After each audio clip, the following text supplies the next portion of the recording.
un très grand honneur. Je crois que ça fait plaisir à tout le monde, à l'ensemble des dirigeants, de nos éducateurs, des entraîneurs, des bénévoles qui œuvrent dans ce club et bien sûr de nos adhérents. C'est une très très belle récompense. On est très fiers de ça. Comme vous le savez, le club olympique de Sartrouville a connu des moments difficiles. On a passé ces 4 années à restructurer le club, à lui donner de nouveaux objectifs. Cette récompense récompense les 4 années de travail qu'on a fait.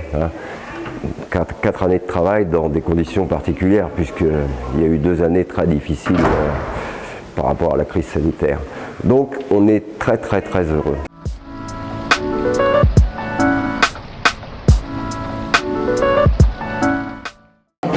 Très grande fierté, un grand honneur pour la ville, puisque une telle récompense, ça récompense en fait l'histoire d'un club et un dynamisme hors du commun, parce qu'on sait toutes les actions qui sont faites aujourd'hui.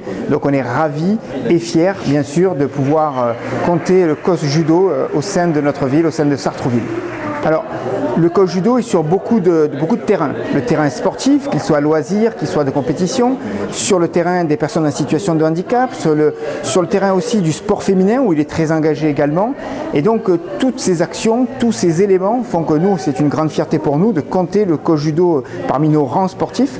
Et vu le nombre de licenciés, vu le dynamisme, la créativité et je dirais même le nombre de partenariats qu'ils ont été capables de développer dans le temps, aujourd'hui, ça en fait un des acteurs majeurs de la ville. Et on est ravis, bien sûr, de les avoir parmi nous encore une fois. Donc bravo à eux et merci encore.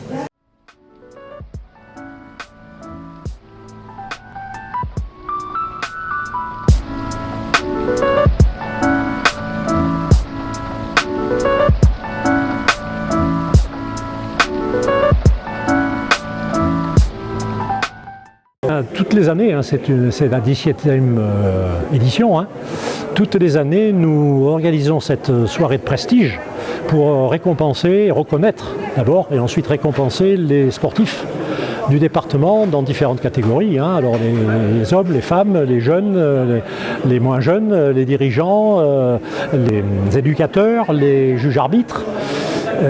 Les équipes, soit mixtes, soit masculines, soit féminines. Et puis au milieu de tout ça, nous nous sommes rendus compte au fil des années qu'il y avait de plus en plus des activités qui nous étaient présentées comme étant des choses qui ne rentraient pas dans ces catégories.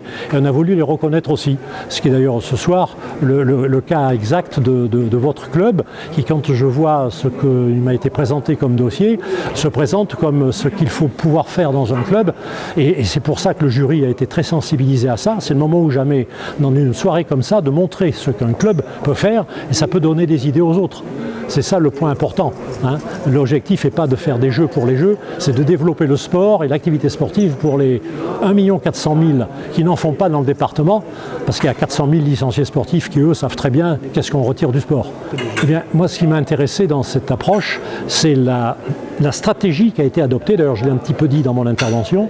Je trouve que c'est spectaculaire pour une structure qui n'est pas une structure commerciale, de mettre un plan marketing sur le plan du concept, adapté à une structure associative et en retirer des résultats positifs. Et moi j'ai été très agréablement surpris par vos résultats en la matière. Et surtout, ce qui a emporté le jugement du jury, c'est votre ouverture vers le social, entre guillemets. Donc l'ascenseur social, c'est pas tous les clubs qui font ça. Or dans une ville comme Sartrouville, c'est génial.